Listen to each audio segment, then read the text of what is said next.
করতে হবে, কারণ আমার এখানে ইন্টারনেট আসলেই খারাপ।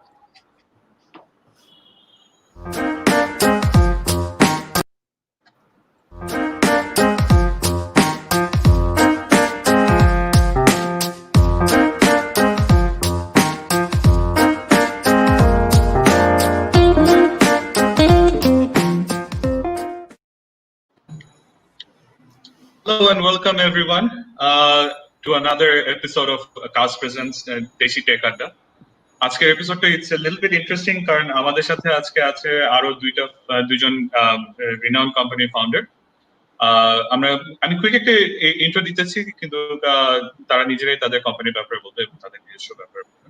আমাদের সাথে আজকে আছে হচ্ছে হাবিবুল্লাহ বাহার ভাই, he is from Fieldbuzz, co-founder of Fieldbuzz. আমাদের সাথে আজকে আরো আছেন হচ্ছে Niaz Morshed, co-founder and CEO of Olik. আর ওয়াহিদ ভাইরা বাদ দিই, ওয়াহিদ ভাই সবসময় এই লোকটা থাকি। বাহার ভাই, আপনি যদি একটু আমাদেরকে একটু ইন্ট্রো দিতেন। হ্যালো এভরিওয়ান, শুভ সন্ধ্যা। আর ধন্যবাদ তাসিন ভাই আপনাকে এবং চিরতরুণ ওয়াহিদ ভাইকে। তো আমার হচ্ছে কিভাবে বলা যায়, ফিল্ডবাজ হচ্ছে একটা, আমরা মেইনলি হচ্ছে একটা সফটওয়্যার প্রোডাক্ট কোম্পানি। যদি বাংলাদেশে মেইনলি যেটা বেশি হয় যে কাস্টমাইজ সফটওয়্যার ডেভেলপমেন্ট, সেইটা না। আমি যদি একটু ডিস্টিংক্ট করি, প্রোডাক্ট বেস কোম্পানি। আমাদের একটা প্রোডাক্ট আছে যেটাকে আমরা বলি হচ্ছে software for last mile tracking. আর আমরা হচ্ছে কিভাবে বলা যায় যে যেসব অর্গানাইজেশনের ফিল্ড ফোর্স থাকে বা হচ্ছে তাদের রিমোট অপারেশন থাকে, তাদের সেটা একটা সার্ভিস টিম হতে পারে, সেলস টিম হতে পারে, মার্কেটিং টিম হতে পারে, বা হচ্ছে মনিটরিং টিম হতে পারে, সেই সব কোম্পানির ফিল্ডের রিমোট ফিল্ডে যে কোনো অ্যাক্টিভিটিস ট্র্যাক করার জন্য আমরা সফটওয়্যার সলিউশন প্রোভাইড করি। মেনলি হচ্ছে আমরা আসলে লাইসেন্স প্রোভাইড করি। তারা হচ্ছে অনেকটা হচ্ছে আমরা নিজেদেরকে ট্যাগ করি অনেকটা গরিব দেশের এসএপি বলে এমার্জিং ইকোনমিজ গুলাতে। আর ফিল্ডবাজ এই মুহূর্তে 17টা দেশে আমাদের কাস্টমার আছে। সামনে আরো নতুন কিছু মার্কেটে ঢুকবো আমরা। আর এই মুহূর্তে আমরা আসলে এশিয়ান মার্কেট এবং আফ্রিকান মার্কেট নিয়েই ফোকাসড। তো আমার মনে হয় সামনে কথাবার্তা বলতে গেলে আরো জানা যাবে আমাদের ব্যাপারে, আমার কোম্পানির ব্যাপারে এবং আমার সাথে বাকি যারা আছে তাদের ব্যাপারে আর কি। থ্যাংক ইউ বাহার ভাই। নিয়াজ ভাই, আপনি যদি একটু আমাদেরকে একটা ইন্ট্রো দিন। জি, হ্যালো এভরিওয়ান এন্ড শুভ সন্ধ্যা সবাইকে। Thank you so much Tasin ভাই, ওয়াহিদ ভাই ফর অর্গানাইজিং দিস এবং আমাকে এখানে ইনভাইট করার জন্য। নিজের কুইক ইন্ট্রোডাকশন, নাম নিয়াজ মুর্শেদ, এন্ড আমার I don't know আপনাদের কারেন্টলি যে লাস্ট যতগুলো এপিসোড হয়েছে, if you had anyone যে নন টেক ব্যাকগ্রাউন্ড থেকে, so I come from a purely non tech background. আমার আমি আছি, সমস্যা নেই। Okay, so 50-50, not bad. So yeah, I come from a purely non-tech background. আমার পড়াশোনা ঢাকা ইউনিভার্সিটি আইবিএ থেকে। আমি গ্রাজুয়েট করি 2012 সালে। আমার মেজর ছিল ফাইন্যান্সে, but I never worked a single day in finance. Niaz, তাহলে তুমি বুড়া। আমি এত কেমন না, দাড়ি মোছ রাখতে হয় এই কারণে। দাড়ি মোছ না রাখলে লোকজন ভাবে যে 18-19 বছর বয়স। Since then, I started keeping a beard. So হ্যাঁ, মানে এরকম অনেক জায়গায় হয়েছে আমার যে আমি আমার মনে আছে আমার বয়স 27-28 বছর বয়স। তখন আমার বিয়ে, স্কুলে গিয়েছিলাম হচ্ছে আমার বিয়ে টিচারদেরকে বিয়ের ইনভিটেশন দিতে। ওই দিন হচ্ছে এসএসসি রেজাল্ট ছিল। তো আমি স্কুলে ঢুকছি, তো আমাকে জিজ্ঞেস করছে, বাবা তোমার রেজাল্ট কি আসলো? না আন্টি ভালোই, জিপিএ 5 বলে চলে গেছে। So I get a lot of questions regarding my age. So যাই হোক, so happy to be connected with you all.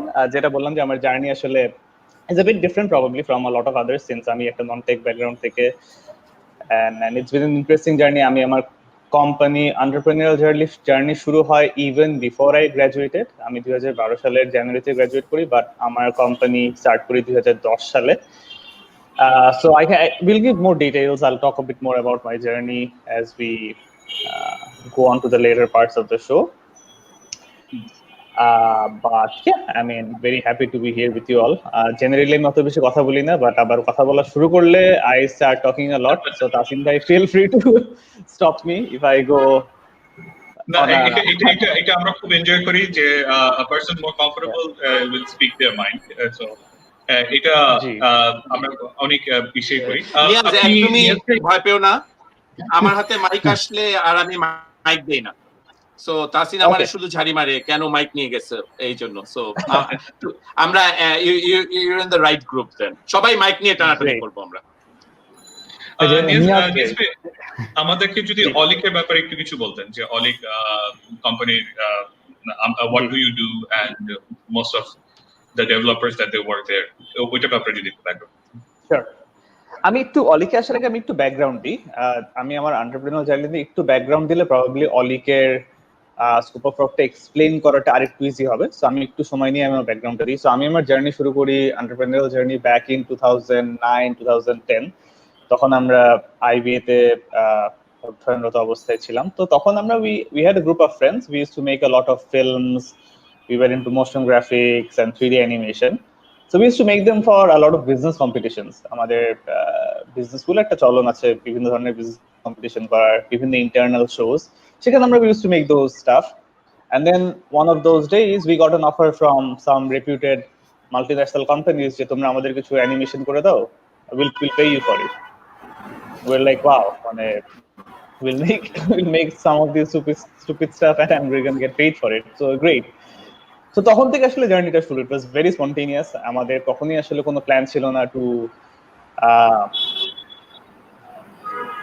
Become entrepreneurs. সবারই উদ্দেশ্য ছিল পড়াশোনা শেষ করবো, চাকরি বাকরি করবো। That's how it started. And we were like, let's give this a shot. So তখন আমরা জার্নিটা শুরু করি। We were doing like lots of motion graphics and 3D, and we were also doing like live shoots. And by the time we were graduating 2011 শেষের দিকে 12 দিকে, তখন we were like, okay, we are earning a decent amount, so why not give this a shot? আমরা instead of going into a regular job, why don't we take this as a livelihood? So that's how it started. So আমি আসলে I never worked anywhere. আমার কোনো চাকরি জীবন নেই। আমার শুরু থেকেই I've been in day one, I've been working for so তখনই কোম্পানিটা ছিল না Maverick Studios. That company is still there. It's a very good company, still doing well. So first আমরা কোম্পানিটা শুরু করি আমরা 7-8 জন বন্ধু মিলে, কোম্পানির নাম Maverick Studios. We work for all the local multinational local companies and it was going and it went pretty well. তারপরে আমরা as a natural evolution to what we were doing, আমরা একটা অ্যাডভার্টাইজিং এজেন্সি শুরু করি যেটা আজকে X নামে পরিচিত, X Solutions, which looks after multiple brands like Bangalink and some Samsung, a lot of local brands. So আমরা 2013 বা 14 সালের দিকে অ্যাডভার্টাইজিং এজেন্সিটা শুরু করি। অ্যাডভার্টাইজিং এজেন্সিটা যখন শুরু করি তখন পাশাপাশি আমরা আমাদের primarily আমাদের অ্যাডভার্টাইজিং ক্লায়েন্টস প্লাস হচ্ছে we also felt like যে we should, instead of going into a service model, we felt like যে let's start looking into building some products that we can scale quickly, right? So তখন আমরা আমাদের software টিমটা form করি। যে software team নিয়ে we experimented and we worked on different products and different ideas. Some of them failed and some of them have scaled up quite a bit. You might know a few companies, যেরকম আমরা যে initial যে টিমটা form করেছিলাম সেই টিমটা থেকে কিন্তু শপআপ নামে একটা company eventually was born out of that team, which is so ShopUp was originally part of that software development team that we ShopUp শুরু করেছিলাম আমরা 2015 তে। Then আমাদের এই যে team of software developers ছিল, there is another company called Shared Trip, which is a tourism platform, hotel and airline booking. So আমাদের ওই সময় that's something that we also worked on. এবং আজকে শেয়ার ট্রিপের টিমের একটা কোর টেক পার্টটা হচ্ছে গিয়ে that was born out of our group of developers. And the third thing that we experimented with was VR and AR, which is something that we do at Olic. এই সবগুলোই আমরা around 2014-15-16 থেকে শুরু করি। আরো কিছু প্রজেক্ট ছিল যেগুলো never took off, but these are the three that took off. Currently আমার দায়িত্ব, I look after Olic. Olic, what we do is we work primarily with game engines. আমরা ইউনিটি এবং আনরিয়েল ডেভেলপমেন্ট করি। আমাদের primary focus, যদিও বা earlier days we work for different industries across multiple verticals, আমরা currently focus mostly on property and real estate and interiors and furniture. We have some, এবং ওইটা ছাড়াও হচ্ছে আমরা আনরিয়েল এবং ইউনিটি ডেভেলপমেন্ট ছাড়াও we do a lot of work in rendering and 3D animation. We do virtual tours. So in a nutshell, this is what we do at Olic, and our primary expertise is in Unreal and Unity development. We were mostly Unity developers, but recently we do a lot of Unreal development. And yeah, so and we do a lot of rendering work. That's our bread and butter. So in a nutshell, আমার সাথে নিয়াজের যখন পরিচয় ছিল, এই দুইজনকে একসাথে করার আরেকটা কারণ আছে, আমি একটু কুইকলি বলে ফেলি কারণ কনটেক্সটটা পাবে না।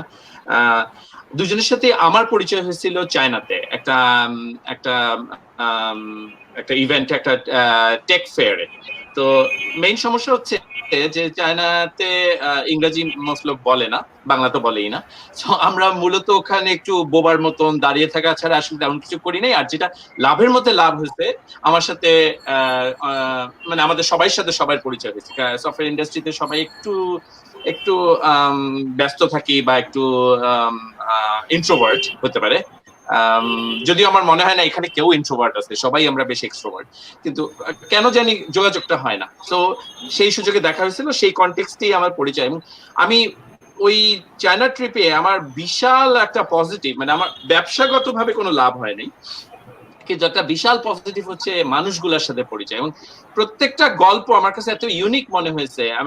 আমি বাহারটা শেয়ার করবো, নিয়াজেরটা বলি। নিয়াজ যখন গল্পগুলা বলতেছিল, আমার মনে হয়েছিল ওয়াও, বাংলাদেশে এত ইন্টারেস্টিং কাজ হয় অথচ আমরা জানি না।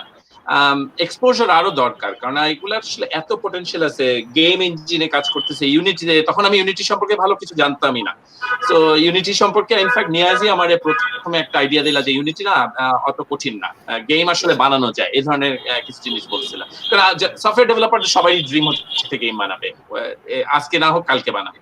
তো আমি খুব ইন্সপায়ার্ড ছিলাম নিয়াজের কথাগুলো শুনে। সিমিলারলি বাহারের সাথে মানে বাহারের এন্টারপ্রেনিউর জার্নিটা আমার কাছে এত এক্সাইটিং লাগছে যে আমি শিওর বাট তোমার এটা এখনই সব বলতে হবে, দেরি করতে পারবে না।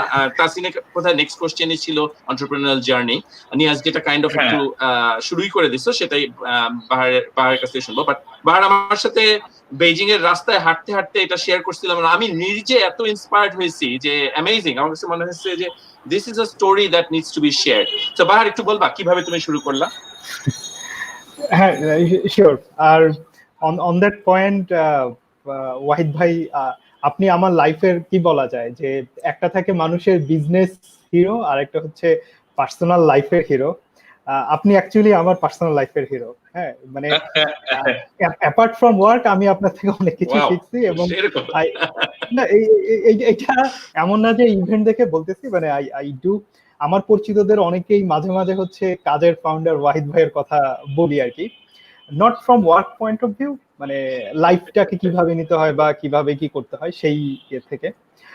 তো আমার এন্টারপ্রেনারশিপ জার্নির ক্ষেত্রে, আর তার আগে একটা মজার জিনিস বলি নেই, আমরা শুরুতে হচ্ছে কে কি দাড়ি রাখতেছে সেটা চিন্তা করি। তো কোভিড-19 এর আগে আমি অলওয়েজ ক্লিন শেভ থাকতাম। তো আমিও হচ্ছে অনেক জায়গায় এরকম সমস্যায় পড়ছি যে দেখা গেছে যে একটা টিম নিয়ে কোথাও গেছি, ধরে নিচ্ছে যে আমি হচ্ছে সবচেয়ে ইয়াঙ্গার কি বলা যায় পার্সন মিটিং এর মধ্যে। তো এই কোভিড-19 যখন হচ্ছে লকডাউনে ছিলাম, বাইরে যেতে পারছি না, তখন হচ্ছে দাড়ি রাখলাম। তো তখন অনেকেই, ইনক্লুডিং আমার বিজনেস কোফাউন্ডার, সেও বলল যে না, দিস সুটস ইউ, ইনডিরেক্টলি বলা যে না এটা রাখো, দরকার আছে।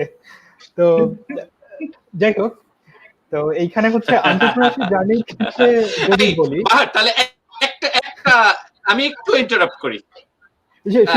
আমি একটু ইন্টারাপ্ট করি। হ্যাঁ, আমার একটা জিনিস দেখাইতে হবে, ভাবছিলাম দেখাবো না, আমারে তাসিন বলছে যে না এগুলা প্রফেশনাল, এগুলাতে এত বেশি তোমার পাগলামি করো না, বাট এটা দেখাইতে হবে। নাও দ্যাট তুমি দাড়ির কথা বলে ফেলছো, আমি রিসেন্টলি একটা ফুড ইন্ডাস্ট্রিতে একটা স্টার্টআপের সাথে কানেক্টেড হয়েছি। হ্যাঁ, so one of the requirement is যে ফুডের সিচুয়েশন গুলাতে, কিচেনে বা বড় ম্যানুফ্যাকচারিং ওই যে হেয়ার নেট পড়া লাগে, কারণ চুল পড়ে যেতে পারে, রাইট?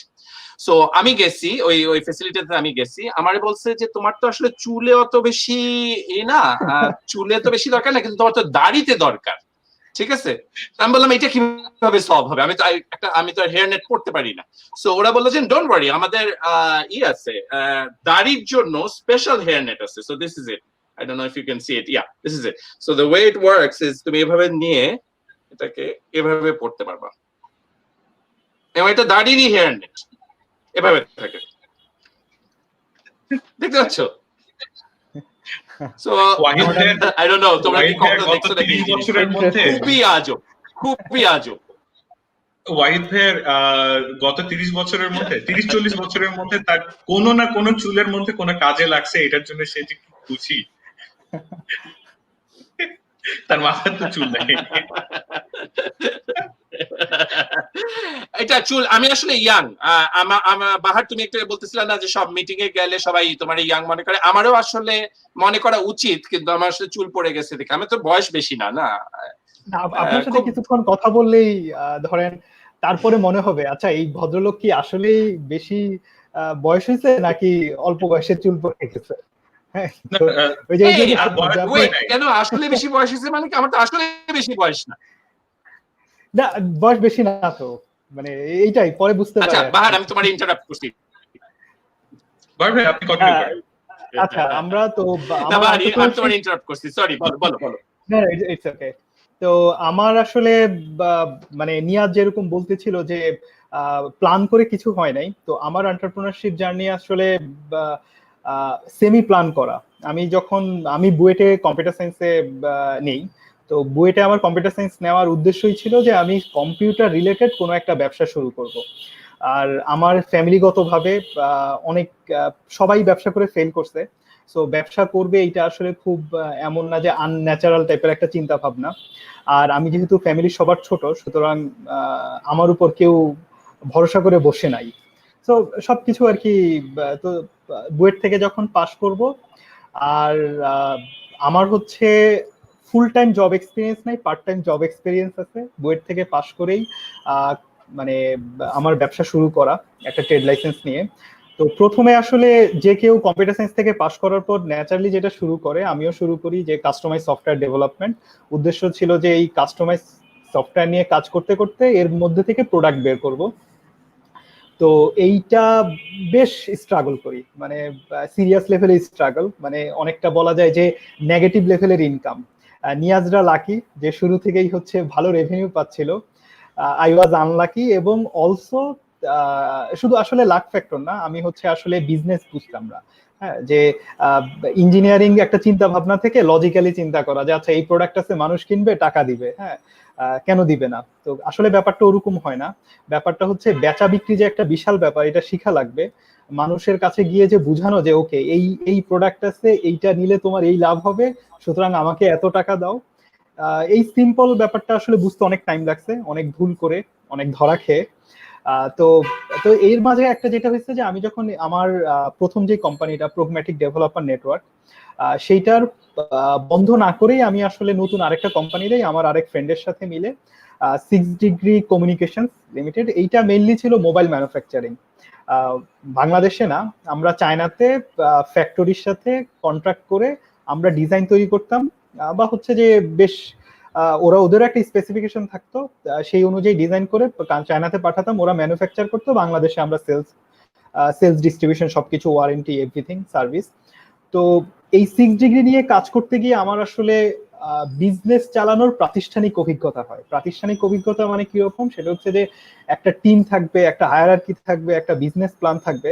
তার আগ পর্যন্ত সবকিছু অনেকটা বায়বীয় ছিল, পার্ট টাইম ডেভেলপার ছিল, বা হচ্ছে যে চিন্তা ভাবনাটা এরকম ছিল যে ভার্চুয়াল অফিস কনসেপ্ট, হ্যাঁ, যে একটা জায়গায় বসার কি দরকার, সপ্তাহে এক জায়গায় আসলেই হয়, এরকম নানা চিন্তা ভাবনা। তো এই 6 ডিগ্রি নিয়ে কাজ করতে গিয়ে আমি হচ্ছে এই জিনিসপত্রগুলো শিখি, আরো প্রাতিষ্ঠানিক জ্ঞান অর্জন করা যেটাকে বলে। তো এই 6 ডিগ্রিতে থাকা অবস্থাতেই আবার আমি প্রগম্যাটিকটাকে নতুন ভাবে রিবুট করা, একটা অফিস নিয়ে নেই। অফিস নিয়ে হচ্ছে 4-5 জনকে হায়ার করি, রেগুলার হচ্ছে তাদেরকে অফিসে আসা। আমার সাথে হয়তো অনেকে এগ্রি করবে না, কিন্তু আমার একটা পারসেপশন হচ্ছে বাংলাদেশে ভার্চুয়াল অফিস কাজ করবে না। এইটা এখন আমার পারসেপশন। আমি আসলে হয়তো আমি পারি নাই দেখে এটা মনে হয়। তো তারপরে then things started looking quite better. আমি হচ্ছে মেইনলি যখন প্রগমেটিক আবার রিবুট করি, মেইনলি সাউথ ইস্ট এশিয়া মার্কেটে কাজ করতাম, আরো স্পেসিফিক্যালি বললে সিঙ্গাপুর মার্কেটে বেশ বড় সড়ো সব কোম্পানির সাথে, স্যামসাং, যেই স্যামসাং কোরিয়া যারা হেড অফিস, বা সিঙ্গাপুর গভর্নমেন্ট, লেনোভো, তারপরে হচ্ছে গ্লেনলিভেট বা ব্ল্যাকবেরি, আসলে প্রচুর ব্র্যান্ড, মানে সিঙ্গাপুরে নোন কোম্পানি, তাদের প্রোডাক্ট আমরা বানিয়ে দিতাম, এনডিএ সাইন করা থাকতো, আমরা বানাতাম, তারা সেটা মার্কেটে ছাড়তো বা তাদের সেলস চ্যানেলের মধ্যে ছাড়তো। তো এইটা কাজ করতে গিয়েই যেই ধারণাটা আসে সেটা হচ্ছে, আমি দেখতে পেলাম যে ট্রেডিশনাল কোম্পানিগুলোর যে ইআরপি থাকে সেগুলো আসলে ওই অফিসের মধ্যেই সীমাবদ্ধ, দে আর কোয়াইট গুড, কিন্তু অফিসের বাইরে যারা কাজ করে তাদের সাথে কানেক্ট হওয়ার সুবিধাটা অনেক লিমিটেড। হয়তো যেমন হচ্ছে যে অনেকে এক্সপেন্সিভ কিছু পাম্পটপ ইউজ করে, কিন্তু সেইটা আসলে খুব একটা কস্ট ইফেক্টিভ হচ্ছিল না এবং ইউজার ফ্রেন্ডলিও না। সুতরাং আমি হচ্ছে এই জায়গাটাকে ফোকাস করলাম যে আচ্ছা ঠিক আছে, এই আউটসাইড অফিস আর হচ্ছে অফিসের ভিতরে এই দুইটার মধ্যে ব্রিজ তৈরি করা। বেসিক্যালি আমরা একটা র্যাপার বানানো শুরু করলাম, এবং যেটা দিয়ে হচ্ছে বাংলাদেশি কয়েক কোম্পানির সাথে দুইটা কোম্পানির সাথে কাজ করলাম। তারপরে হচ্ছে আমরা ইয়ামাহা ইন্দোনেশিয়ার পুরা যে ওদের ডিলার চ্যানেল 500 ডিলার, সেটা পুরাটা হচ্ছে অটোমেটেড করলাম। বেসিক্যালি ওদের ইআরপির সাথে আমরা ইন্টিগ্রেট করে আমাদের মাঝে যে মিডলওয়্যার সেটা দিয়ে সবকিছু করতো। তো এইটা করতে গিয়ে আমি একটা বিজনেস অপরচুনিটি দেখলাম, okay let's focus on this. তো সেইটা করতে গিয়ে এটা 2013 দিকে, 2013, বাই দ্য ওয়ে আমার বিজনেস মানে অফিসিয়ালি আনঅফিসিয়ালি শুরু হচ্ছে 2009 থেকে আর কি, 2009-এর স্পেসিফিক্যালি অগাস্ট মাস থেকে। আমার ট্রেড লাইসেন্স নেওয়া অগাস্ট মাসে আর কি 2009-এর। তো যাই হোক, 2013-তে এসে আমি টের পেলাম যে আই নো দ্য টেকনোলজিজ। আমি এখন মোটা বলা যায় আমি সেলও করতে পারি, কাস্টমারদের সাথে কথাও বলতে পারি, আগের তুলনায় লেস ইন্ট্রোভার্ট সবকিছু। কিন্তু একটা যে বিজনেস ভিশন শেয়ার করা একটা কাস্টমারের সাথে গিয়ে, যে তাকে বলা যে ওকে এই হচ্ছে প্রোডাক্ট, এই প্রোডাক্টটা তোমার প্রবলেম এইভাবে সলভ করবে। কারণ কাস্টমার ইউজুয়ালি কনসিকুয়েন্স বলে, কাস্টমার কিন্তু আসলে প্রবলেমের কথাও বলে না, কাস্টমার কিভাবে সলভ করতে হবে সেটাও বলে না ফ্রম বিজনেস পার্সপেক্টিভ। সো আমি দেখতে পেলাম যে না, I need a business partner, যে হচ্ছে অ্যাকচুয়ালি বিজনেস ব্যাকগ্রাউন্ড থেকে আসবে, বা মোর স্পেসিফিক্যালি বিজনেস কনসালটেন্সি ম্যানেজমেন্ট। তো সেই খোঁজ দা সার্চ শুরু করা থেকেই হচ্ছে আমার যে current co-founder, that's pure luck. ও তখন বাংলাদেশে ছিল। আমার কো ফাউন্ডার নাম হচ্ছে Alexis Rollinson, he is a French British, কিন্তু এখন জার্মান সিটিজেন। সো ওর সাথে পরিচয় হয়। পরিচয়টা খুব ইন্টারেস্টিং। আমি হচ্ছে অনেক সাইক্লিং করি, তো একদিন সাইক্লিং করতে গিয়ে জল জঙ্গলের কাব্যে গেলাম আমরা কয়েকজন, গিয়ে দেখি যে ওইখানে একটা ফ্যামিলি আসছে, তাদের 2টা বাচ্চা। ওরাও দেখি আচ্ছা সাইক্লিস্ট মানুষ, মানে ইট ওয়াজন্ট দ্যাট কমন। তো তারপরে উই স্টার্টেড টকিং এবং কথাবার্তা ডান, ওইখানে শেষ। তারপরে 3 মাস পর আমরা যখন একটা ইভেন্টের মধ্যে, ওইটা একটা সফটওয়্যার না, একটা স্টার্টআপ কাপ, আই থিঙ্ক, হ্যাঁ বাংলাদেশ স্টার্টআপ কাপ, ওইখানে পরিচয়। তো গল্প করতে গিয়ে যে আচ্ছা ঢাকার আশেপাশে কোথায় ঘোরা যায়, আমি নিজে থেকে খুব আগ্রহ নিয়ে, আমি যেহেতু ঘোরার ব্যাপারে অনেক আগ্রহী, হ্যাঁ বললাম যে হ্যাঁ তুমি এই জায়গায় যেতে পারো। তখন বললো have I seen you before. তো দ্যাট স্টার্টেড, এইখান থেকেই শুরু। তারপরে হচ্ছে আমরা প্রথমে কিছুদিন একসাথে কাজ করলাম অ্যাজ আ কন্ট্রাক্টর। তারপরে আমরা দেখলাম যে we are a good complementary match. He has business experience, আমার টেক এক্সপিরিয়েন্স, এবং আমরা খুব স্ট্রেট ফরওয়ার্ড। বিং ইউরোপিয়ান, ও আরো আমার থেকেও বেশি স্ট্রেট ফরওয়ার্ড। তো আমরা খুব 3-4 মাসের মধ্যে ডিসাইড করলাম ওকে, যেহেতু আমাদের উভয়েরই ভিশন এক, সো লেটস মার্জ। আমরা বেসিক্যালি সেইটা থেকেই আনঅফিসিয়ালি 2014-তে ফিল্ডবাস শুরু, অফিসিয়ালি 2015 জানুয়ারি মাসে ফিল্ডবাস জার্মান গিয়াম্বিয়া যেটা, সেটা শুরু, এবং তার 2 মাস পরে বাংলাদেশের লিমিটেড শুরু। তো এই আর কি, তখন থেকে শুরু। প্রথম 2 মাসে খুবই স্ট্রাগলিং পিরিয়ড যায় আমাদের। প্রথম কাস্টমারকে আমরা বিল করতে পারি হচ্ছে 2016-র মাঝামাঝি। তার আগ পর্যন্ত কোনো টাকা পয়সা নাই, কোনো রেভিনিউ নাই, উই আর জাস্ট এক্সপেরিমেন্টিং। তারপরে আস্তে আস্তে থিংস আর বেটার, আমরা এখন প্রফিটেবল, এই আর কি। এখন হচ্ছে জাস্ট নতুন ধরনের চ্যালেঞ্জ যে কিভাবে আমরা ইন্টারন্যাশনালি awesome এই তো ফ্যান্টাস্টিক।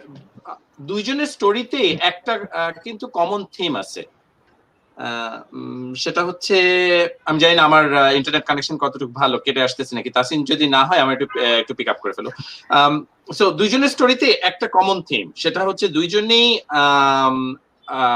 তোমরা রিস্কটা নিছো এবং early on in your career রিস্কটা নিছো, সবাই নিতে পারে না। সো মেবি নিয়াস তুমি মেবি স্টার্ট করতে পারো। Tasin, I know this was in your question list, যে how risky was it, how unsafe did you feel যখন তুমি শুরু করলা? কারণ সবাই এক্সপেক্ট করে যে তুমি ভালো একটা প্রতিষ্ঠান থেকে পাশ করছো, এতদিন ইনভেস্ট করছো ইন ইয়োর স্টাডিজ, তুমি একটা ভালো চাকরিতে ঢুকবা। আমি জানি ফর এক্সাম্পল আইবিএ বা বুয়েট, এখান থেকে বার হয়ে মানুষ খুব ভালো চাকরির অফার পায়, সেটা ফেলে দিয়ে, নিশ্চিত একটা চাকরির অফার ফেলে দিয়ে একটা রিস্কি বিজনেস ভেঞ্চার, যেটাতে বাহার যেমন বললা লস লস লস, অনেক ফেইলিওর, অনেক ট্রায়াল এন্ড এরর, এই জিনিসটাতে যাইতে নিয়াজ তোমার অভিজ্ঞতাটা কি? মানে এইটা কি তুমি সাজেস্ট করো নাকি অন্য কোনো সাজেস্ট করো? তোমার যদি আবার টাইম মেশিন দিয়ে পিছনে নিয়ে যেত, তুমি কি অন্য কিছু করতা? একটু বললে সবার জন্য ভালো হবে। আরেকটু অ্যাড করি যে আপনার স্যানিটি চেক কিভাবে করে দিয়েছিলেন যখন নাথিং ওয়াজ ওয়ার্কিং? এটা কি বাহার ভাই কি করলেন? তো না, এটা তোমাকে মনে হয় বলছে। আমার কি চেক? Sanity check. হ্যাঁ, যখন আপনাদের হাই রিস্ক পিরিয়ড ছিল, নাথিং ওয়াজ ওয়ার্কিং, বাহার ভাইয়ের স্টোরি থেকে যেটা বের হয়ে আসলো যে তারা অনেক পর্যন্ত দে ওয়ার্কড অন মানে অ্যাকচুয়ালি কোনো পেমেন্ট ছাড়াই কাজ করে গেছে, তারা প্রথম প্রফিটের মুখ দেখছেন প্রায় 1-1.5 বছর পরে। কিন্তু in this kind of environment আপনাদের you felt the risk and how did you cope up with it? আপনাদের একটা তো ডেফিনেটলি কিছু তো, এই যে ওয়াইট ভাইয়ের কথা চিন্তা করেন, সে এমন অবস্থা হয়েছিল সে নিজের চুলি ছিঁড়া ফেলছে, এটা প্রমাণ আছে, আপনারা দেখতেছেন। কিন্তু আপনারা কিভাবে কোপ করছেন? আপনাদের কেন চুল ছেঁড়া লাগেনি? এটা হচ্ছে প্রশ্ন। না, দ্যাটস কমপ্লিটলি রং যে চুল ছেঁড়া লাগে নাই। চুল এখনো রেগুলার ছিঁড়তে হয়।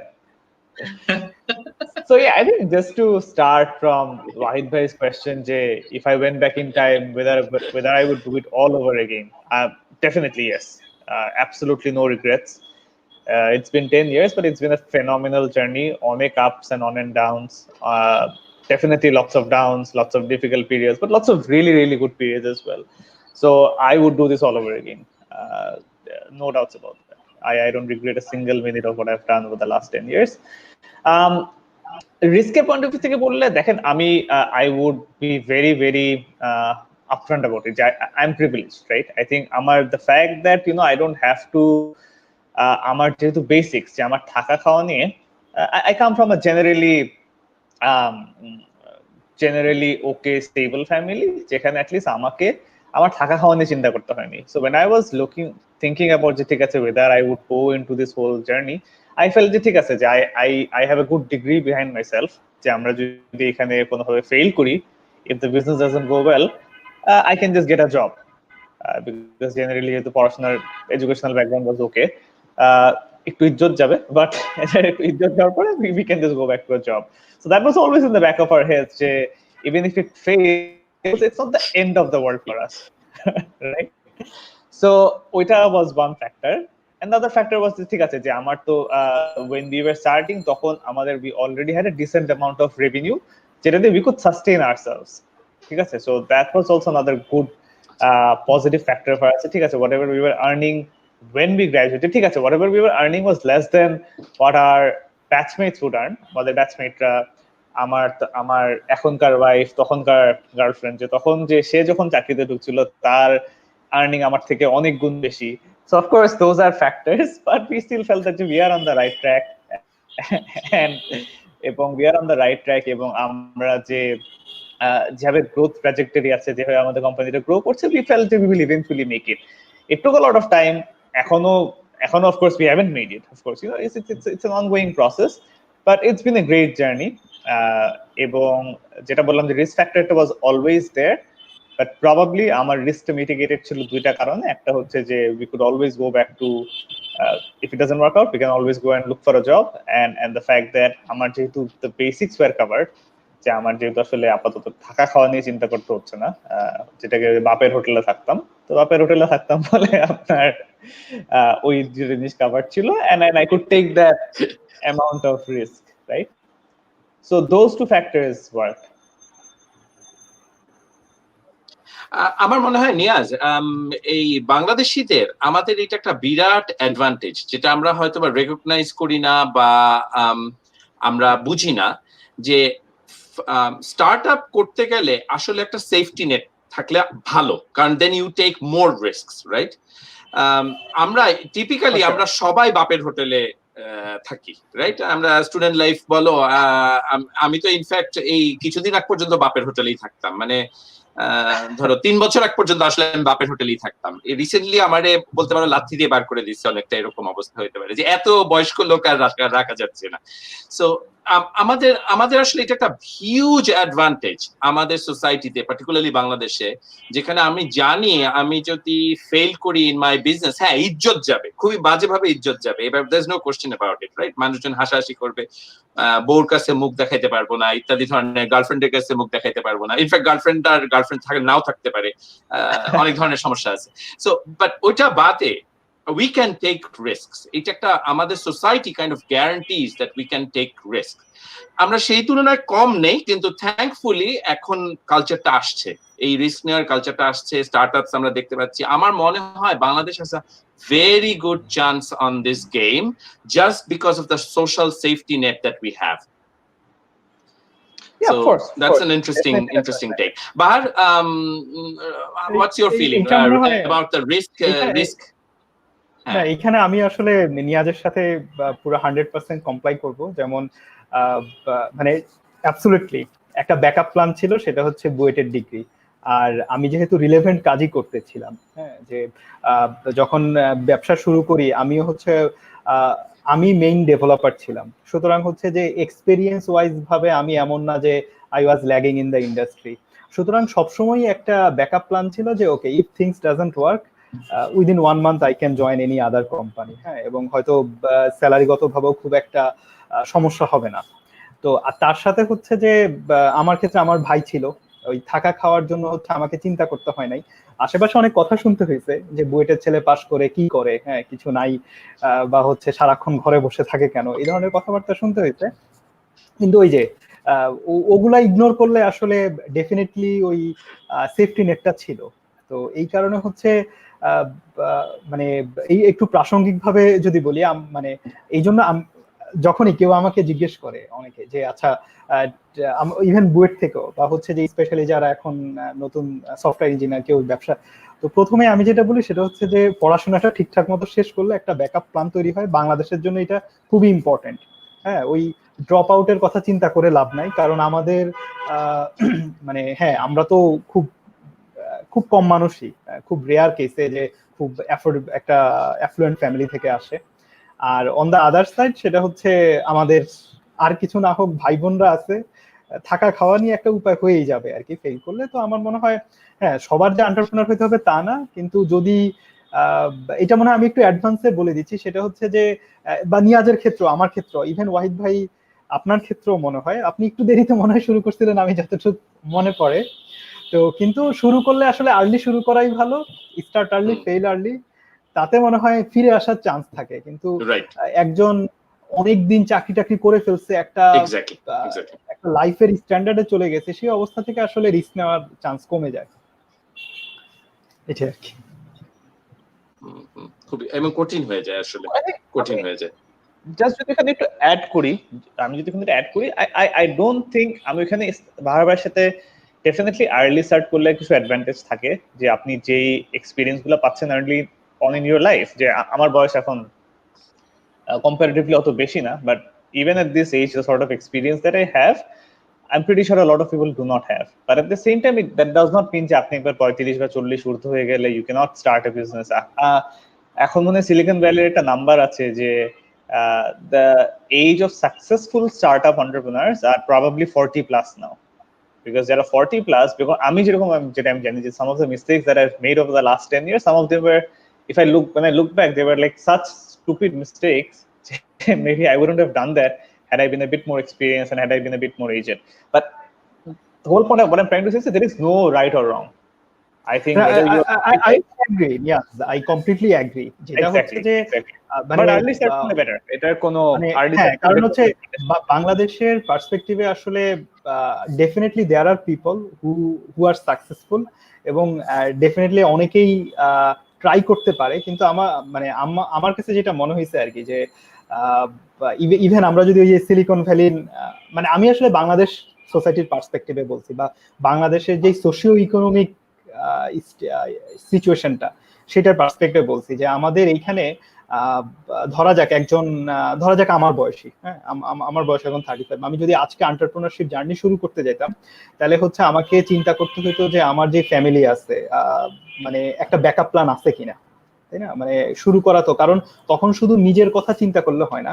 আবার এট দ্য সেম টাইম তুমি যে পয়েন্টটা বলছো যে আর্লি শুরু করলে আসলে এক্সপেরিয়েন্সেরও একটা বিশাল গ্যাপ থাকে, যেটা আমি ফেস করছি। আমার প্রথম 2-3 বছরে হচ্ছে I was on the losing side mostly because I didn't have the right experience. হয়তো নিয়াজ আর আমি মিলে একসাথে শুরু করলে মেবি লাভটা অ্যাকচুয়ালি বেশি হতো, হ্যাঁ, যে বিজনেসের রাইট মিক্সটা থাকতো আসলে।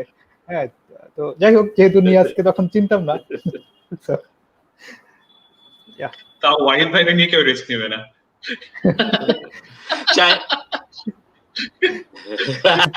হ্যাঁ, একবারও আমার নাম বললা না, একবারও না। ওয়াহিদ ভাই, আপনার আর আমার স্কিল সেট কিন্তু আসলে কমপ্লিমেন্টারি না। নিয়াজ আর আমারটা হচ্ছে বলা যায় যে অনেকটা কমপ্লিমেন্টারি, মানে business thinking. That's so true. That's so true.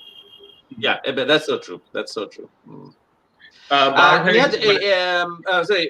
Bahar এই কনটেক্সটে একটা ভালো জায়গায় নিয়ে আসছো। সকল আমাদের ভিউয়াররা mainly techies, right? Software developers.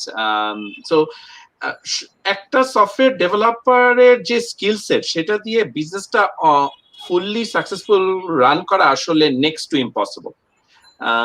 এখানে এটাতে আসলে একটা পার্টনারশিপ লাগে। You need someone with Niaz's skill and Niaz's mindset. যে না, business is something else. So technical skill is something that's necessary for a software venture, but business skill, marketing skill, advertising skill, how to do products, এগুলা কিন্তু আসলে ওই সেন্সটা আমাদের টেকিদের ম্যাক্সিমামই থাকে না। আমি খুব সাফার করছি এটার জন্য, like we are still suffering actually. খুব টেকনোলজি ড্রিভেন চিন্তা ভাবনা ছিল from start. হ্যাঁ, we've been lucky because আমাদের revenue stream ছিল, we've never made a loss. So আমার entrepreneur journey আসলে খুবই ডিফারেন্ট, almost risk free বলতে পারো। কিন্তু but I've really lacked on that side, যে আসলে, এবং বাহার তুমি যে early on decision নিছো যে না, you need a business partner, you need a partner who has business skills, এই ডিসিশনটা অসম্ভব important. Anyone starting out, particularly টেকিরা, এনিওয়ান স্টার্টিং আউট একা শুরু করলে খুব স্টুপিড মিস্টেকস হয়, যেটা খুব ইজিলি সলভ হয়ে যায় যদি আমারই আরেকটা বন্ধু থাকে, আমার আরেকটা পার্টনার থাকে, যে আমাকে ওই যেটাতে আমার স্কিল সেটটা নাই, আমার ওয়ে অফ থিঙ্কিং এর থেকে প্রপার বিজনেস ওয়ে অফ থিঙ্কিংটা আনতে পারে। ইট changes the game completely. Tasin, তোমার নেক্সট কি কোশ্চেন ছিল? আমি একটু অ্যাডহক কয়েকটা কোয়েশ্চেন যদি আনি। আমরা এতক্ষণ পর্যন্ত শুনতেছিলাম যে বাহার ভাই being with a technical background, উনি একটা স্টার্টআপ করছেন and he was talking about the lackings from a business side. এখন আমি একটু একটা রিভার্স রোলে যদি বলি, নিয়াজ ভাই আপনি যেটা বলেন যে you do not come from a technical background but you are doing business with tech. আপনার স্ট্রাগলটা কি ছিল এবং how do you cope up with the technical side, ওটা যদি আমাকে Definitely, I think vice versa are completely applicable, right? So how I cope with it, very simple. I think I have partners jara hocche from technical background, ebong they're amazing partners, and they take all that headache for me, right? Amader business e joto technical ende whatever things that need to happen, by the grace of the Almighty. I have fantastic partners and they take care of it all. But definitely at times when I feel যে ঠিক আছে, if I were from a technical background, I probably would be able to connect to a lot of things a lot better. যেরকম so I definitely feel যে I think যে for a software business, probably coming from a software background does give you an advantage. And of course এটার জন্য আপনি যেটা বললেন যে হ্যাঁ definitely there were times when I felt যে ঠিক আছে দেখেন আমার একটা knowledge shortcoming আছে, and if I knew a lot more, if I did like more hands-on development when I was starting the company, maybe that would have helped me a lot more in some companies. And আপনাদের for a tech co-founder, for a tech background co-founder, আপনাদের solution যেরকম to take someone from the business background, I think from a business background it's a very similar solution. So you take someone on board who you trust and who is from a tech background, সে আপনাদের tech endটা দেখবে. Because let's say when you're a startup, and you're trying to do fundraising, it's very important to see what sort of co-founders you have. Generally, an ideal mix is a co-founder who has a tech background and a co-founder who looks after the business. Doesn't necessarily mean যে business that person has to be from a business background, that person is dedicated to looking after the business. So definitely having someone with a technical background on your co-founders pool is really important. After from a tech, it's a tech business actually. So আপনার decision making এর ব্যাপারটা যদি বলি, যে how involved were you as a business guy? You got involved with the tech decisions. Did that ever happen, or does it still happen? How do you cope? How do you take those decisions? Decision in generally, so let's say, so at this moment, so one big project that we're working on, so I play the role of the Scrum Master, right? So in general, আমি যখন আমাদের business tech related decision হয়, তখনও I try to play a similar role to what a Scrum Master does. Scrum Master can always facilitate, Scrum Master always talks, but the Scrum Master is not the ultimate decision maker. The ultimate decision makers are the tech guys, the team who are working on it. So যদি আমাকে খুব simple ভাবে জিজ্ঞেস করেন, that's the approach that I take when it comes to taking decisions regarding the technology side of things. I play the role of the Scrum Master. My job is to facilitate and understand and then empower the team to take the decision. But when it comes to strategic decisions regarding where the business is going, generally I try to take the lead in that. Okay. আমরা quickly কয়েকটা প্রশ্ন এসেছে, আমরা কি ওগুলি শেয়ারে we're going to go back to our discussion. So first প্রশ্ন আমাদের জাহিদ আহমেদ, একটা জিনিস জানার ছিল, বাংলাদেশে অনেক কোম্পানি আছে যারা স্টার্টআপে শুরু করে ডেভেলপার হায়ার করে, কিন্তু এত বেশি পরিমাণে খাটায় ডেভেলপারদের যে 3 মাসের কাজ 3 সপ্তাহে করার চেষ্টা করে।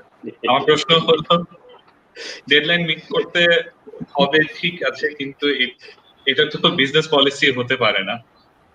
এই ব্যাপারে কিছু আলোচনা। উত্তরটা কে দিবে? আমি আমার আচ্ছা নিয়াত বলো। I mean, এটার কোনো ইজি উত্তর নাই। এটার কোনো ইজি উত্তর নাই। এটা I think আমি যদি এখানে অ্যাড করি, যে স্টার্টআপের মধ্যে startup culture is a very রাশড process. তো এখানে যেটা নাকি দেখা যায়, আমি ভুলও হতে পারি, কিন্তু আপনার একটু আমাকে কারেক্ট করে দিন। একটা স্টার্টআপ কালচারের মধ্যে সবসময় থাকে যে when most of the cases funding এর ব্যাপারটা। So we are thinking about investors. We have to show something realistic to our investors. তো ওইসব ক্ষেত্রে এক্সপেকটেশন অনেক হাই থাকে, but the actual time for development is very low, কারণ এক্ষুনি আমার এই ইনভেস্টরকে ওই জিনিসটা প্রডিউস করে দেখাতে হবে, অথবা ওই বিজনেস পার্টনার মানে আমার যে ক্লায়েন্ট আসছে তাকে এটা দেখাতে হবে। তখন হচ্ছে ডেভেলপারদের উপরে খুব প্রেশার থাকে, নট জাস্ট ডেভেলপার, ওখানে ইনভলভ যারা থাকে ইঞ্জিনিয়ারিং টিমের মধ্যে যারা প্রোডাক্ট ম্যানেজার থাকে তাদের উপরে একটা রাশ থাকে। So in those cases it's very expedited, it's a very expedited process, but overcoming that is one of the biggest challenge একটা একটা ডেভেলপার অথবা একজন ইঞ্জিনিয়ার অথবা একজন product manager, whoever is involved in that process, who can overcome this, is going to be very helpful for their career as well. তো জাহিদ, একটু context দিয়ে নিয়ে আসবে। জাহিদ আমাদের এই কাজের ছেলে, ও এরকম অনেক মাতব্বরি প্রশ্ন করবে, এটা আপনারা একটু রেডি থাকেন। না, জাহিদ, কিন্তু কোশ্চেনটা খুব ভালো, কোশ্চেনটা খুবই ভালো, খুব ফেয়ার, খুবই ফেয়ার। কারণ I have to say this, একটা স্টার্টআপে যখন একটা ডেভেলপার জয়েন করবে, he has to have that mindset of a startup. একটা এস্টাবলিশ কোম্পানিতে যখন জয়েন করবে তখন তার মাইন্ডসেট একরকম হবে, আর স্টার্টআপে যারা জয়েন করবে তাদের মাইন্ডসেট একরকম হবে। Startup is all about these little bursts of activity. You have to do things very quickly and then probably একটু সময় থাকবে, বিকজ তোমার অ্যাক্টিভিটির কারণ এটা জয়েন্ট অ্যাক্টিভিটি। আমি একটা ডেভেলপারকে শুধু বলতেছি না, এখানে নিয়াজও ইনভলভ, এখানে বাহারও ইনভলভ, এখানে মানে both sides, everyone in this game, they have to play this other style of doing things in a startup, right? সেখানে হঠাৎ ম্যাসিভ অ্যাক্টিভিটি হইতেই হয়, উপায় থাকে না, it's a nature of things, like Tasin যেভাবে বললো। অ্যান্ড ডেভেলপারদের মাইন্ডসেটটা ওভাবে ঢুকতে হবে। তবে এখানে একটা বড় পয়েন্ট হচ্ছে স্টার্টআপ ওনারদের, আমার মনে হচ্ছে স্টার্টআপ ফাউন্ডারদের ওই বার্ন আউটটা যেন না হয়, বা ফেয়ারনেসটা যেন থাকে। দেখা যাচ্ছে একটা ডেভেলপার খেটেই যাচ্ছে, অথচ বিজনেস টিম আসলে সেরকম খারাপ লাগতেছে না, we are burning them out, development টিমকে। অথবা ইভেন উইদিন দ্য টিম একজন বেশি মাইন্ডসেটটা ওরকম দেখে তাকে আমি বেশি খাটিয়ে ফেলছি, অন্যকে খাটাচ্ছি না, এটা definitely the wrong thing to do. এটা আসলে ইভেনচুয়ালি সকল স্টার্টআপের সবচেয়ে বেশি ক্ষতি আসলে ওখানেই হয়। এবং ওইখানে স্টার্টআপ ফাউন্ডারদের pivotal role, people who manage to instil the vision ডেভেলপারদের মধ্যে, but also look after the team, not just the development team, সব টিমকেই, বিজনেস টিম আছে, স্টার্টআপে কিউএ টিম আছে, সেলস টিম আছে, হয়তোবা সেটা একটা পার্সনই মাল্টিপল রোল প্লে করছে, কিন্তু ওই প্রত্যেকটা রোলে ব্যালেন্সটা করা খুব ইম্পর্টেন্ট। সো এটা তো আমার পার্সপেক্টিভ থেকে। বাট নিয়াজ বোধহয় কিছু বলতে চাচ্ছিল, প্রথমে বলটা নিয়াজের কাছে গেছিল। Generally that's that. I think একটা পয়েন্ট যেখানে এখন স্টার্টআপ বলতে কি আপনি ট্র্যাডিশনাল স্টাফ মিন করছেন কিনা, যেটা অল দিস সো একটা হচ্ছে outsourcing company, when you're doing outsourcing software development. So I think ওখানে সলিউশন হচ্ছে, I also did that for quite a while. I think ওখানে সলিউশনটা হচ্ছে যে জেনারেলি দেখা যায় যে এই যে প্রেশারের কথাটা বলছেন, প্রেশারটা আসে কিন্তু জেনারেলি যারা বিজনেস ডেভেলপমেন্ট বা যারা বিজনেসটা দেখছে ক্লায়েন্ট সাইড থেকে প্রেশারগুলো আসে, রাইট? তো যে প্রেশারটা ইভেন্টুয়ালি ট্রান্সলেটেড হয় যে ডেভেলপারদের ঘাড়ে যেই পড়ে। The only solution that is to communicate and over communicate with the clients যে look, this is the scenario, এবং and try to be as transparent as possible. That's when it comes to talking about outsourcing software development companies. আর স্টার্টআপের ব্যাপারটা কি, যে স্টার্টআপে দেখেন startups R trying to achieve in 2-3 years, যেটা অন্য কোনো বড় company achieve করছে in 10 to 15 or 20 years. So যেটা ওয়াহিদ ভাই রাইটলি বললেন যে when you're going into startup, you have to go into it with that mindset. It's always going to be একটা race against time. You're always trying to play catch up. You're always trying to play catch up. There's always a huge product backlog. এই product backlog কখনো শেষ হয় না, right? So if you're joining a startup, in general, you'll have to join with that mentality. Actually, you'll have to put in a lot of hours. You have to go above and beyond to meet the requirements of the startup. Even, of course, the startup founders, the CTO, the product managers, they also need to play an important role in balancing it out, right? So the balance is what's really important. So I don't think যেটা বললেন যে business policy আসলে মনে হয় না কারো business policy per se, কখনই কারো কোনো বিজনেসের বিজনেস পলিসি হতে পারে না যে আমরা 3 মাসের কাজ 3 সপ্তাহে আদায় করে নিব। অনেক কিছু পরিস্থিতির শিকার এবং অনেক কিছুই কমিউনিকেশনের একটা গ্যাপ, যেখানে ডেভেলপারদের সাথে বিজনেসের রিকোয়ারমেন্টের একটা বড় গ্যাপ থাকে। সেই গ্যাপটাকে যদি ব্রিজ করা যায়, হোপফুলি এই ধরনের মিসআন্ডারস্ট্যান্ডিং গুলো আর থাকবে না। ওকে, না আমি হচ্ছে আসলে খুব মানে অলরেডি ওয়াহিদ ভাই যা যা বলছে এবং নিয়াজ যা যা বলছে সেম। ইভেন আমি যদি আমার কোম্পানিকে টেনে নিয়ে আসি, often obviously as I start up আমি যেটা বলি সবসময় সেটা হচ্ছে যে স্টার্ট আপ হিসেবে আমরা ওয়ার্ক লাইফ ব্যালেন্সটা করার ট্রাই করি, কিন্তু যত as long as inside office the work pressure is quite high.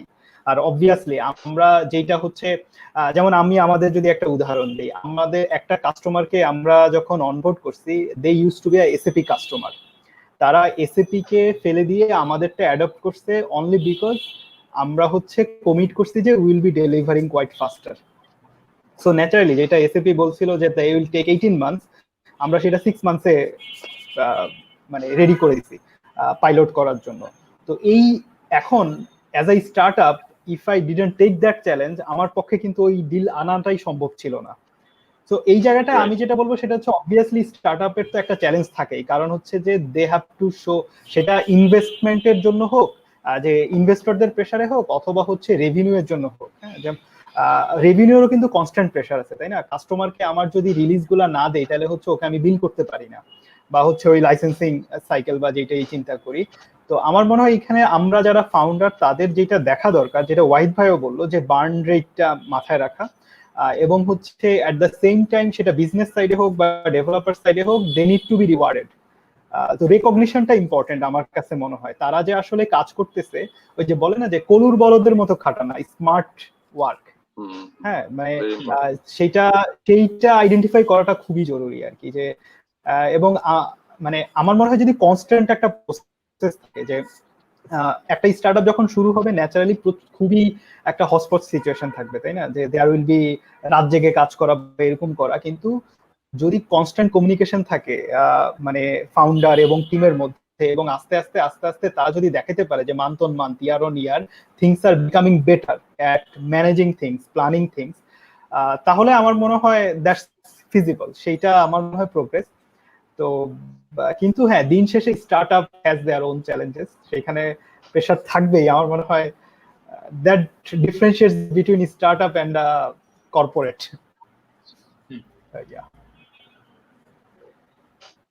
Absolutely. আমরা আরো কয়েকটা প্রশ্ন একটু কুইকলি গো থ্রু করে ফেলি। আমাদের কাছে আরেকটা প্রশ্ন আসছে, রাফসানুল হাসান জিজ্ঞেস করেছে, how to get financial investment or funding? So from the question I'm guessing যে he's talking from a startup point of view, যে সে কিভাবে করে ফাইন্যান্সিয়াল ইনভেস্টমেন্টের চিন্তা ভাবনা করতে পারে। সো বাহার ভাই, আপনি যদি একটু স্টার্ট করতেন এইটার ব্যাপারে বলতেন। এই জায়গায় আসলে আমি মনে হয় I would actually give the floor to Niaz. আমরা আসলে ফিল্ডবাজে আমরা এখন পর্যন্ত কোনো ইনভেস্টমেন্ট রেজ করি নাই। আমরা হচ্ছে আমাদের নিজেদের রেভিনিউই প্রফিটেবল সিন্স লাস্ট ইয়ার্স, এবং যদিও আমরা চিন্তা করতেছি, আমরা কাজ করতেছি ইনভেস্টমেন্ট রেজ করার জন্য, কিন্তু আমাদের আসলে সেইভাবে অত ইফোর্ট দেওয়া হয় নাই।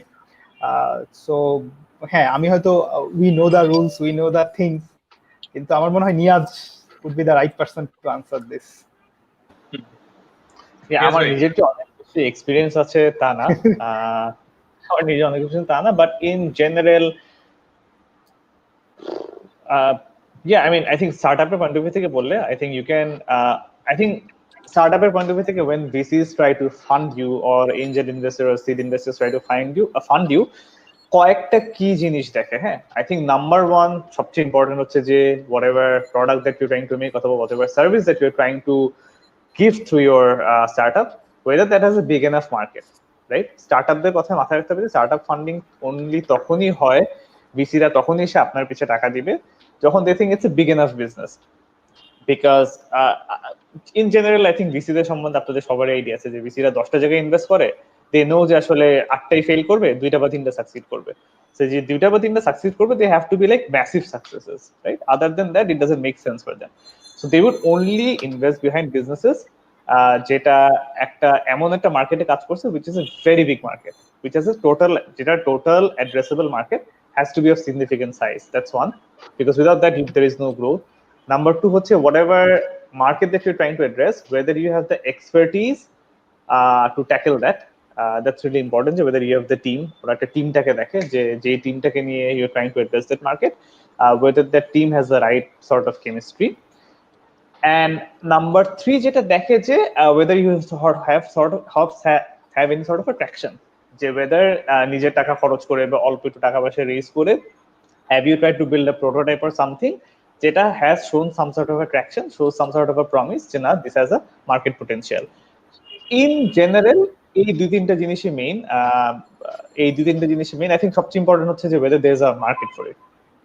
Whatever startup that you're trying to do, if that doesn't have a market where it can scale, in going for financial investment. And in general, আমি যেটা recommend করি যে if you are a service-based company, you are doing outsourced software development, then early stages আসলে funding নেওয়াটা I am not sure how wise it is, because if you're trying to build out a service business, যে আপনি outsourcing software development করছেন, I'm pretty sure Wahid ভাই মনে হয় কখনোই কোনো external financing নেন নাই, right? Is that right, Wahid ভাই? Right. হ্যাঁ, so I think if you're trying to build out a service based company হইলে better না নেওয়া.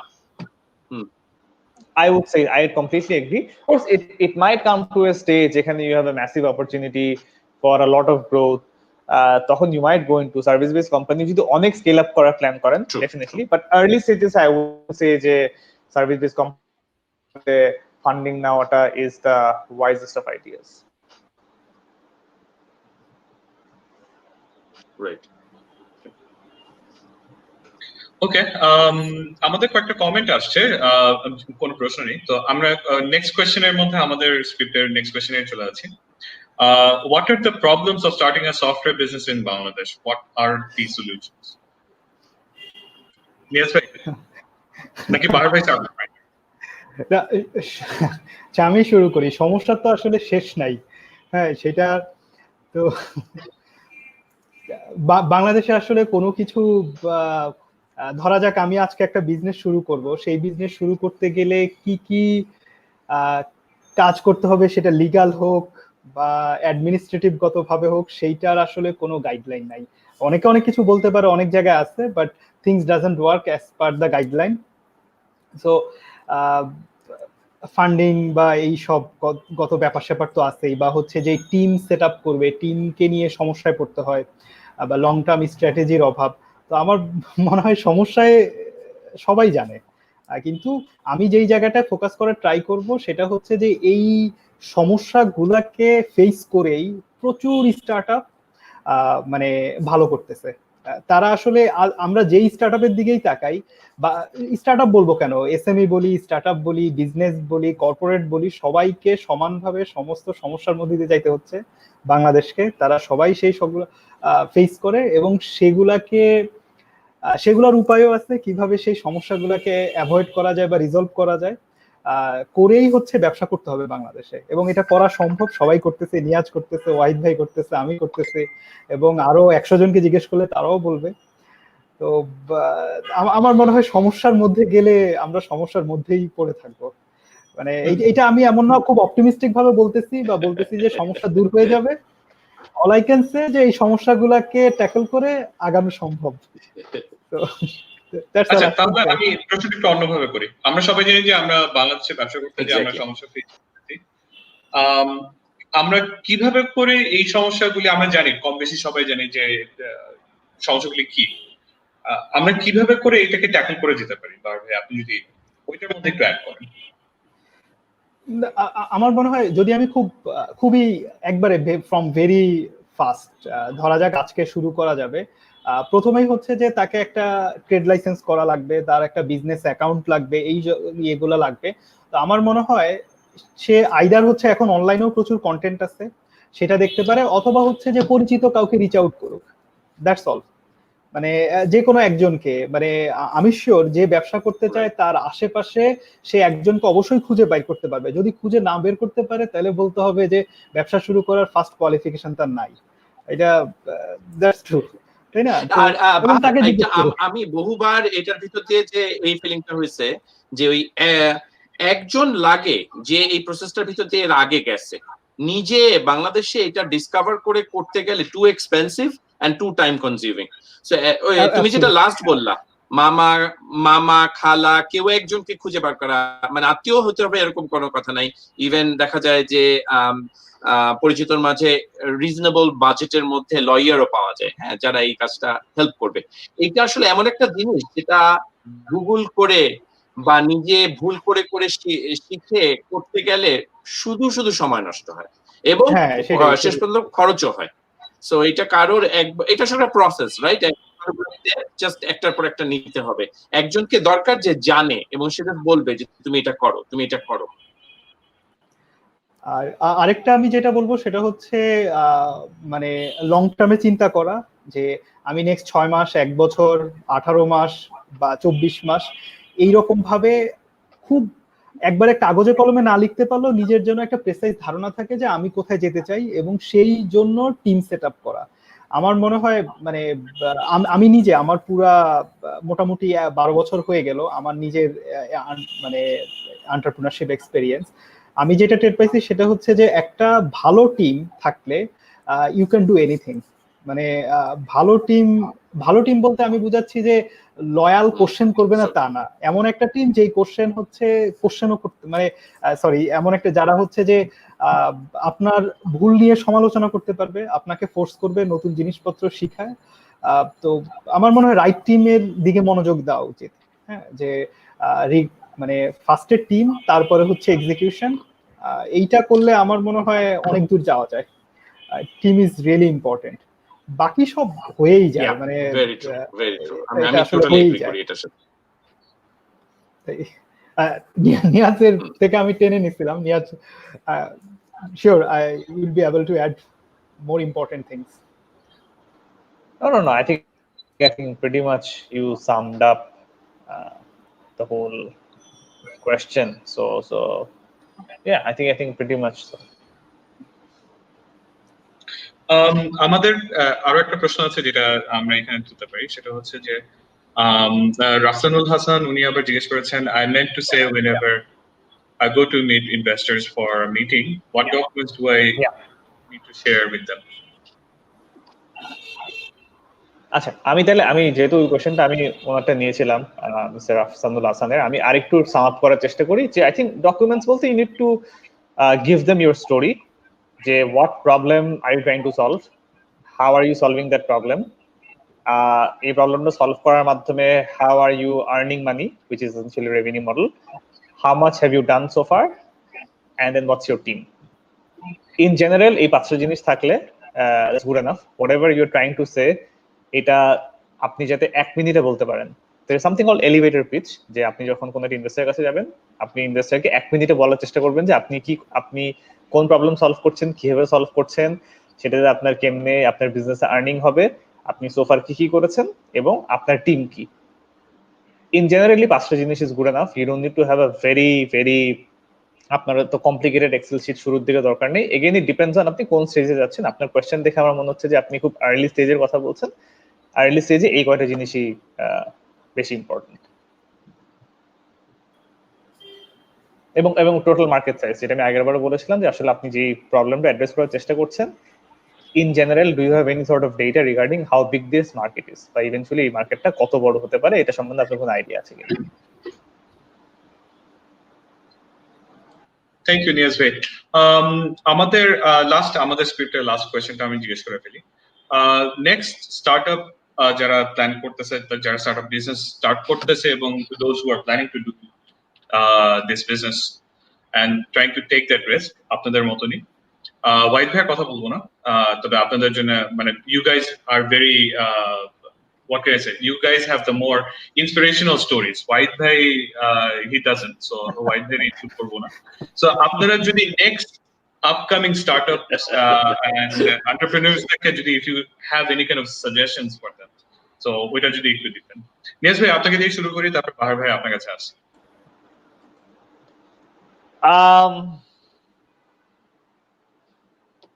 I think whatever that you're trying to do,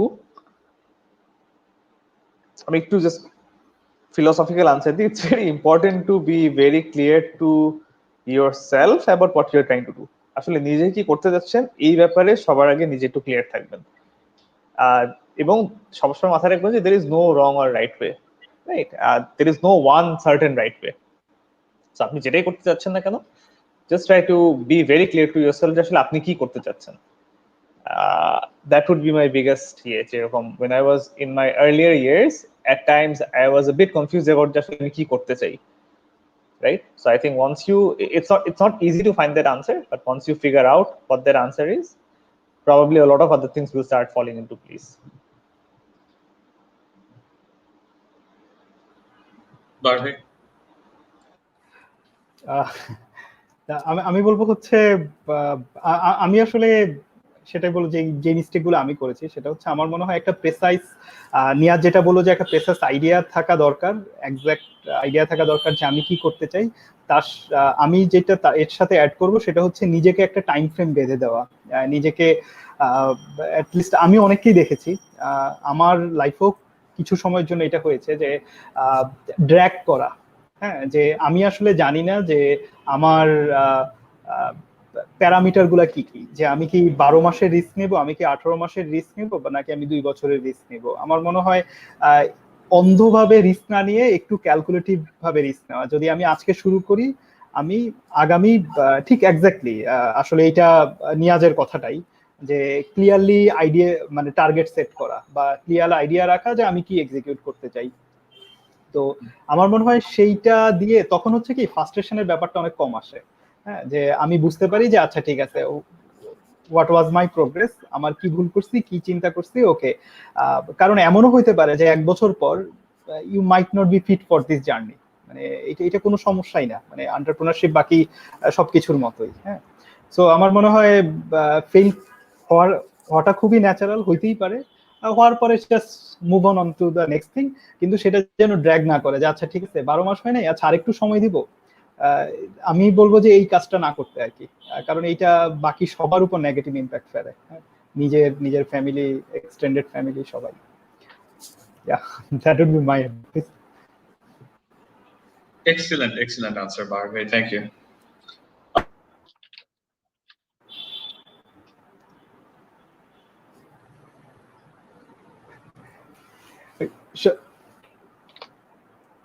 আমি কি শুনতে পাচ্ছি না নাকি তাসিন ভাইয়ের? তাসিন ভাই স্টাক হয়ে গেছিল, এখন আবার ব্যাক। হ্যাঁ, সরি কেটে গেছে। হ্যাঁ, আমার ইন্টারনেটটা তাসিন ভাই অনেক ক্যানাডিয়ান ইন্টারনেট। হ্যাঁ, আমার খুব বাজে অবস্থা। আমি ওয়াইড ভাইয়ের বাসার ইন্টারনেট ইউজ করতেছি। ওয়াইড ভাই, তুমি যদি একটু আমাদেরকে কিছু গাইডলাইন দাও for the next upcoming entrepreneurs who are thinking about startups and going through the startup process to পিসে। সো ইউর এখানে মানে the oldest one to give us the wisdom. So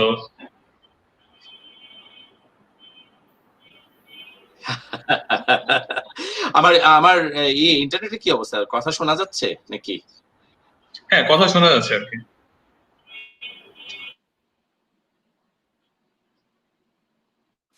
আচ্ছা ওয়াইড ভাই, তো I'll keep it short কারণ আমাদের we need to wrap up, right? আমাদের দুইজনই খুব ব্যস্ত মানুষ, বাহার আর নিয়াজ। ওদেরকে বেশিক্ষণ আটকায় রাখা যাবে না, এরপরে মাইন্ড করবে, এরপরে ব্যস্ত মানুষরা কিন্তু সব করে দেয়। তাসিন কেয়ারফুল, কিন্তু এরা খুব ইম্পর্টেন্ট মানুষ, পরে দেখবে যে কোন রকম যোগাযোগ করতেছে না, কারণ এরা আমাদের সময় নষ্ট করে। তো একটু সম্মান করতে হবে। আমরা র্যাপ আপ করে ফেলতে চাই। তবে Tasin, let me just quickly answer that. আমার এই এন্টারপ্রেনিউর জার্নিটা অ্যাজ আই সেড অনেক সেফ। আমরা প্রথম কথা হচ্ছে যখন আমাদের মতন একটা জার্নি হয় যেখানে আউটসোর্সিং ইন্ডাস্ট্রিতে আমরা অলরেডি এস্টাবলিশ ছিলাম, লাইক আমি পার্সোনালি আমি কনসালটেন্ট হিসেবে কাজ করতাম। তো আমরা সেগুলাকেই আসলে কনভার্ট করে একটা কোম্পানি শুরু করেছি। তো সেই দিক থেকে চিন্তা করলে অনেক সেফ একটা জার্নি ছিল। তো আমার আসলে অভিজ্ঞতা তুলনামূলকভাবে অনেক কম in terms of the start up journey. হ্যাঁ, এখন আমরা অনেক মাঝখানে অনেক কিছু ট্রাই করছি, কিছু সাকসেসফুল হয়েছে, কিছু ফেলিওর হয়েছে। তো ওইটা আসলে একটা একদম বাহার বা নিয়াজ যেরকম একটা ফ্রম স্ক্র্যাচ একটা সাহসী পদক্ষেপ নিয়ে করা, তার থেকে আমাদের জার্নিটা আসলে অনেক ডিফারেন্ট, অনেক সেফ, অনেক ফেল সেফটি এন্ড ব্যাকআপ ইত্যাদি ছিল। আমার পার্সোনাল ফিলিং হচ্ছে যখনই বেশি ব্যাকআপ থাকে, বেশি সেফটি থাকে, তখন স্টার্টআপ গুলা সাকসেসফুল হওয়ার প্রবণতাটা কমে যায়, বিকজ দেন ইউ ফিল একটু ফেলিয়ার হলে মনে হয় যে I can always go back. So I don't know, কে জানি একটা পুরানো একটা স্টোরি আছে যে মনে হয় একটা চাইনিজ লিডারের লাইক হিস্টোরিক্যাল একটা কাহিনী, যেখানে ওরা একটা জায়গায় অ্যাটাক করছিল, কিন্তু লিডার ওদের পিছনে ফেরত চলে যাওয়ার রাস্তাটা মনে হয় জাহাজ ছিল, জাহাজগুলো সব আগুন দিয়ে পুড়াই দিছিল or something like that. But the moral of the story is that if you want to succeed in a risky venture as a startup, পিছনের রাস্তাটা বন্ধ হয়ে গেলেই ভালো. So you struggle hard and you put all your energy in it. So এটা important. That's my feeling. আমি নিজে এটার ভিতর দিয়ে যে that's what I felt. In terms of potential, আমার মনে হয় বাংলাদেশে অনেক potential আছে startup মানে, এবং সেটা আমরা দেখতে পাচ্ছি, রাইট? এখানে অনেক স্টার্টআপ হচ্ছে, অনেকে চিন্তা করছে স্টার্টআপে, কিন্তু স্টার্টআপের আরেকটা বিরাট পয়েন্ট আছে, সেটা হচ্ছে স্টার্টআপ সবাই তো স্টার্টআপ করবে না এবং করা উচিতও না, রাইট? একটা মাইন্ডসেটের ব্যাপার আছে, অনেকের ডিসিশনের ব্যাপার আছে, অনেক সময় আইডিয়ার ব্যাপার আছে। আমি তো স্টার্টআপ করতে হবে দেখে স্টার্টআপ আসলে করা উচিত না। সো আসলে স্টার্টআপ কিন্তু একটা সফটওয়্যার ডেভেলপমেন্ট সেক্টর, একটা হিউজ জব অপরচুনিটি ক্রিয়েট করার একটা জায়গা। এবং এই জন্য আমি কাইন্ড অফ ওই যে একটা প্রশ্ন ছিল না যে স্টার্টআপের জবের ব্যাপারে, ওই প্রশ্নটা ওই জন্য আমি একটু উঠাচ্ছিলাম যে স্টার্টআপের জবের সাইকোলজিটা একটু ডিফারেন্ট। এটা একটু মাথায় চিন্তা করেই আসলে এই জবগুলোতে ঢোকা উচিত। বাট স্টার্টআপের জবে মজা অনেক বেশি। আমার পার্সোনালি আমার প্রথম জব, আমার ক্যারিয়ারের প্রথম জব একটা স্টার্টআপের সাথে, আই লাভড ইট। মানে আমার যে আই উড সে আমার psychology about work is all driven by my 4 years in that startup.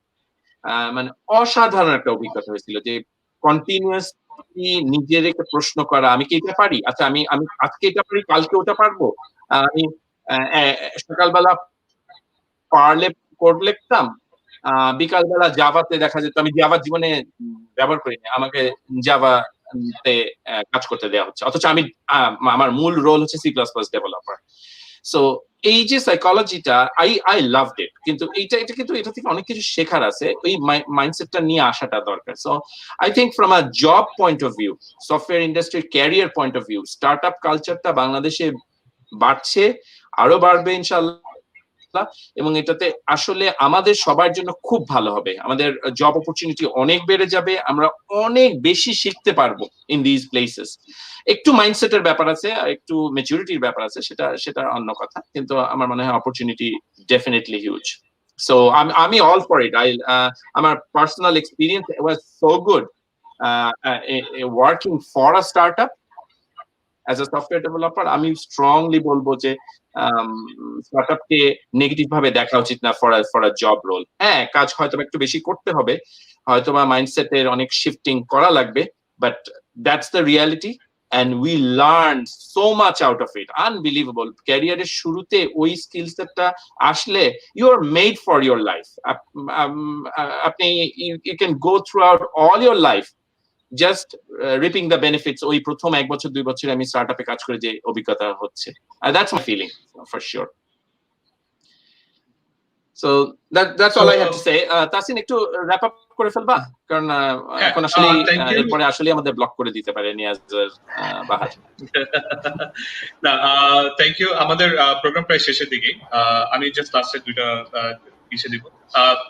আমরা শেষ করার আগে থ্যাংক ইউ নিয়াজ ভাই, থ্যাংক ইউ বার ভাই, আপনারা একটু আমাদেরকে টাইম দিয়েছেন, and it's very helpful for us যে আমরা we get to learn something new every day and in every session, and getting to learn about your company and the way you started up, the way you are today. It's a very, very helpful experience for ourselves and for the viewers as well. It's been a pleasure for sure.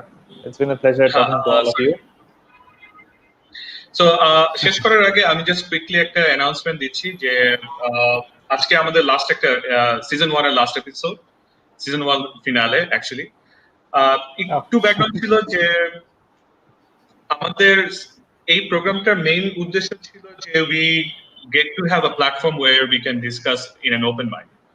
So from that point of view we were very successful কাজের সাথে। আমাদের সবচেয়ে বড় problem হচ্ছে যে we didn't have any kind of plan program for any of the shows. আমরা we don't have scripts, we don't plan যে next episode এ কে আসবে। So এরকম কোনো প্ল্যান প্রোগ্রাম আমরা করিনি। But moving forward, হয়তো season 2 we are going to do a little bit more planning. We're going to execute these episodes more professionally and more efficiently, I hope. এটা বলে আর কি আজকে সিজন 1 শেষ করে দিতেছি।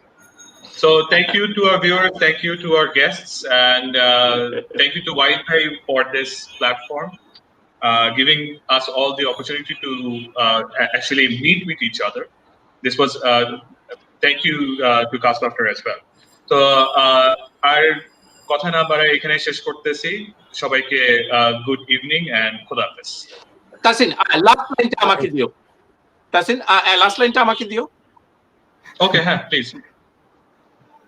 হ্যাঁ, আমাদের কোনো প্রোডিউসার নেই, সো হ্যাঁ সিজন 1 হ্যাঁ না আমি লাস্ট লাইন দিয়ে শেষ করে দেব। সো সিজন 1 শেষ হয়ে যাচ্ছে। देयर इज আ রিজন, মানে তাসিন বলতেছে যে অত বেশি স্ট্রাকচার নাই। দ্যাটস ট্রু, আসলে কোনো স্ট্রাকচার নাই। there are actually two reasons. একটা হচ্ছে যে তাসিন এই টক শোটা হোস্ট করে বেশ একটা সেলিব্রিটি হয়ে গেছে। সো তাসিনের অসংখ্য ম্যারেজ প্রপোজাল গার্লফ্রেন্ডের কাছ থেকে আগ্রহ প্রকাশ হচ্ছে, যে কারণে ওর বউ ওকে মোটামুটি মানসিক চাপ দিচ্ছে যে এইসব internet hello bye the way episode 1 sorry season 1 ওয়াইদের খুব ভালো সময় যে ইন্টারনেটটা নষ্ট হয়ে গেছে। আমরা এই টাইমগুলিতে ওয়াইদে আমরা অনেক গালাগালি করে।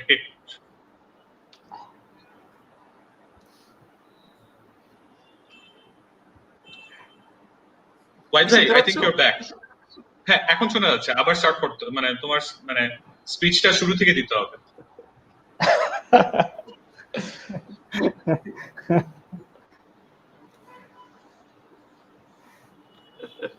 ওয়াইদ ভাই, তাসিন এখন কি শোনা যাচ্ছে? নো, এখন শোনা যাচ্ছে। এখন শোনা যাচ্ছে। সো তুমি একটু কষ্ট করে শুরু থেকে আবার। এখন শোনা যাচ্ছে? আমার হ্যাঁ শোনা যাচ্ছে, রাইট? সো তোমার আই এম সরি, আমার ইন্টারনেটটা বেশি খারাপ। সো আমি এখানে শেষ করে দিচ্ছি, আর একটা শর্ট লাইন দিয়ে শেষ করতেছি। সেটা হচ্ছে যে আরেকটা রিজন আছে নিয়াজ আর বাহারকে নিয়ে আসার, বিকজ হয়তো বা এপিসোড 2 হতে হতে দ্য নেক্সট জেফ বেজোস এখান থেকে বার হয়ে আসবে। সো আমরা বলতে চাই যে আমাদের শোতে এসেছিল এরা, এই এখন হয়তো বা বিলিয়নিয়ার হয়ে গেছে, কিন্তু আমাদের শোতে এরা ছিল। We hope এটাই সত্যি হবে। থ্যাংক ইউ সো মাচ আসার জন্য নিয়াজ আর বাহার। I'm sorry আমার ইন্টারনেটটা খুব খারাপ ছিল। এলাকার বড় হয়ে ইন্টারনেট মিলে যা হয়,